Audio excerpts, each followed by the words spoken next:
As a van sped away from the quiet North London street on October 13th, 2022, Mehmet Koray Alpergin's desperate cries could be heard everywhere, but nowhere at the same time. Just hours earlier, the respected DJ had been enjoying an evening out with his girlfriend, Gozde Dalbudak, unaware that a brutal nightmare was waiting for him. They were ambushed by the Turkish Mafia, and what followed was completely unimaginable. Alpergin's story began in North London, where he worked as a bus driver. He was just an ordinary guy with big dreams. You wouldn't have guessed that this everyday man would soon rise to prominence in the Turkish community of London. In 2010, Koray took a bold step and launched Bizim FM, a Turkish radio station that quickly became popular. It wasn't easy, and he faced legal troubles, like when he was given a suspended prison sentence for broadcasting without the required £50,000 license. But Koray was determined. His radio station became a staple in the community, offering a mix of music, talk shows, and cultural programming that resonated with listeners. As Bizim FM grew, so did Koray's connections. He started rubbing shoulders with celebrities and influential figures. In 2001, Koray achieved a significant milestone. He was granted UK citizenship. This was a moment of immense pride for him. It wasn't just a legal status, it symbolized his acceptance and success in a country he now called home. Despite his successful public persona, Koray Alpergin's life was plagued by severe financial troubles. It's hard to imagine that behind the glitz and glamour of running a popular radio station, Koray was drowning in debt. He appeared wealthy, taking his girlfriend to expensive restaurants and maintaining a flashy lifestyle, but the reality was quite different. He was in dire financial straits. You see, he had significant outstanding debts, unpaid council taxes piled up, and he was even summoned for non-payment. There was also a staggering £32,000 debt on his Audi, a luxury car that symbolized his outward success, but also his financial downfall. There were multiple unpaid bills and legal notices. The facade of wealth was crumbling, and Koray was desperate. This desperation led him to a darker path. He became entangled in the drug trade, a dangerous underworld where the stakes were high and the players ruthless. It wasn't clear how he initially got involved, but once he did, there was no turning back. The allure of quick money and the pressure to settle his debts pushed him deeper into this illicit world. Koray's connections within the Turkish Mafia became apparent. These weren't just small-time dealers, they were part of a highly organized and violent network. The Turkish Mafia had a reputation for brutal enforcement and unwavering control. Koray's involvement with them was a dangerous game, one that would eventually lead to his tragic end. In the weeks leading up to his kidnapping, Koray was living on the edge. He confided in a friend that he'd crossed the wrong people, saying something that put him in their crosshairs. He knew they wanted to question him, and he couldn't shake the feeling of being watched.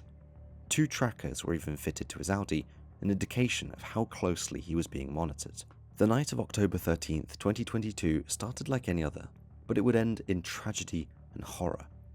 Mehmet Koray Alpergin and his girlfriend, Gozde Dalbudak, had just returned to his home in North London after a pleasant evening out.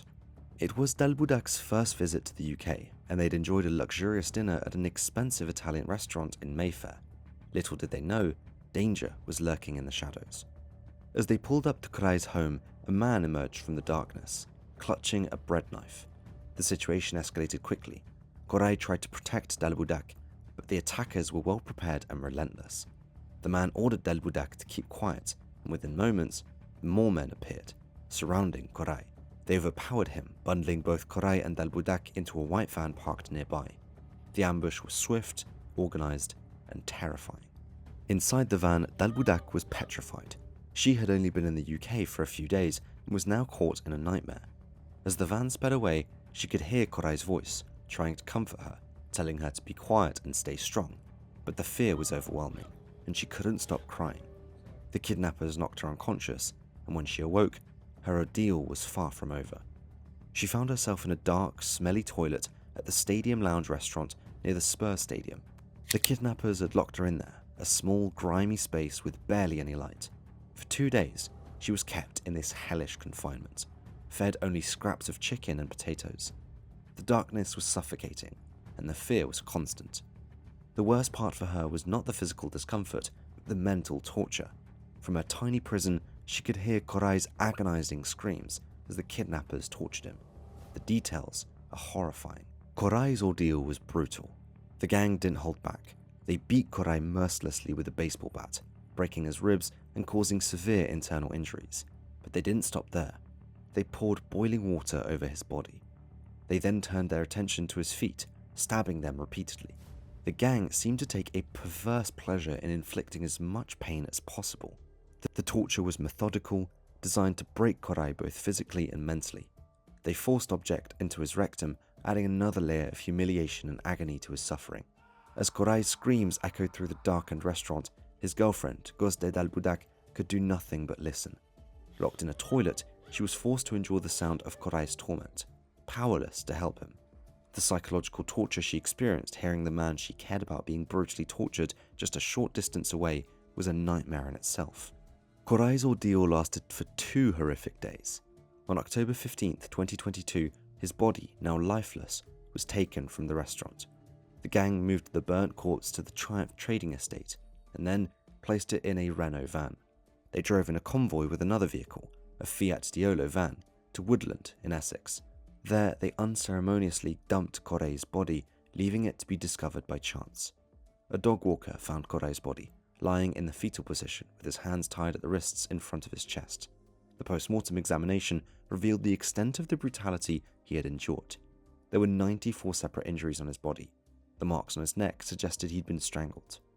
After 2 harrowing days locked in a toilet, listening to the agonizing screams of her boyfriend being tortured, Gozde Dalbudak was finally released by the kidnappers. Disoriented and traumatized, she was given £40 for a cab ride and left to fend for herself in a city she barely knew. Dalbudak took the cab to the only place in London she felt some semblance of familiarity, a restaurant called Memon Laz, where she'd been with Koray before the nightmare began. When she walked in, the restaurant owner almost didn't recognize her. She looked like a beggar, wearing an oversized green jacket and a beanie given to her by the kidnappers, with visible bruises on her face. Her eyes, once lively, were now filled with fear and exhaustion. The owner initially thought she was a homeless woman begging for food. In her dazed state, Dalbudak didn't want to involve the police. She was terrified and just wanted to escape the horror she'd endured. She explained her situation to the restaurant owner, who was shocked by her appearance and the story she told. Despite her reluctance, the authorities were eventually notified, and Dalbudak was placed under police protection. On October 21st, 2022, just 8 days after the horrific events, she returned to Turkey. The trauma she experienced left deep emotional scars, and she was desperate to put the whole ordeal behind her. The police in London stayed in contact with her, but Dalbudak made it clear that she was unwilling to return to the UK for the trial or even give evidence via a live link from Turkey. Her reluctance was understandable. She'd been through an unimaginable hell and wanted nothing more than to move on and heal. Back in Turkey, Dalbudak tried to piece her life back together, but the memories of what happened in London haunted her.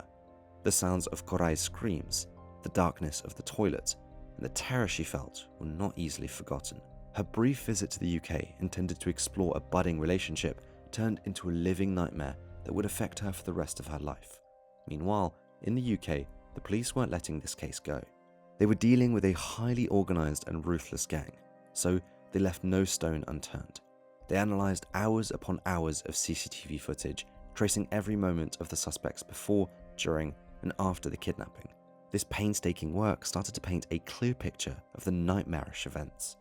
In addition to the CCTV footage, mobile phone records played a crucial role. The gang had made several calls and sent messages coordinating the kidnapping and subsequent torture. These records helped the police pinpoint the suspects' locations and their communications. The digital trail was undeniable, linking the gang members to the crime scenes and to each other. The investigation led to the identification and arrest of several key perpetrators. Dejan Kennedy and Samuel Ausu Auku were among the first to be apprehended. Their roles in the kidnapping and torture were central, and the evidence against them was overwhelming. Stefan Gordon, another key figure, was also arrested. Gordon had initially tried to downplay his involvement, claiming he thought it was just a simple narcotics robbery, but the evidence showed a much darker reality. The charges brought against these men were severe. Dejan Kennedy and Samuel Ausu Auku faced charges of kidnapping, false imprisonment, manslaughter, and perverting the course of justice. Stefan Gordon was charged with kidnapping and false imprisonment. The police also identified other individuals involved in the crime. Ali Kavak was found guilty of manslaughter, kidnapping, false imprisonment, and perverting the course of justice. His involvement in the planning and execution of the crime was critical, and he faced the full weight of the law. There was even a 17-year-old boy charged with perverting the course of justice, showing just how far-reaching the gang's influence and involvement were. The arrests and subsequent trial revealed the terrifying extent of the gang's operations. The courtroom heard detailed accounts of the kidnapping, the torture, and the efforts to cover up the crime. The suspects' attempts to distance themselves from the death were futile. The evidence was clear and damning. The jury deliberated for over 42 hours, carefully considering the gruesome details and the roles each suspect played.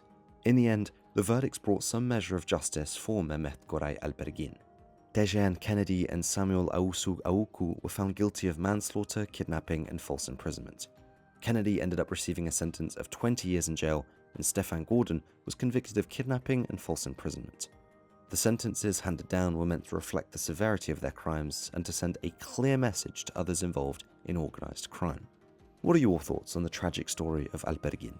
Let us know in the comments below. If you did like our content, don't forget to check out the channel. We've got many more stories from the underworld to share with you. See you in the next one.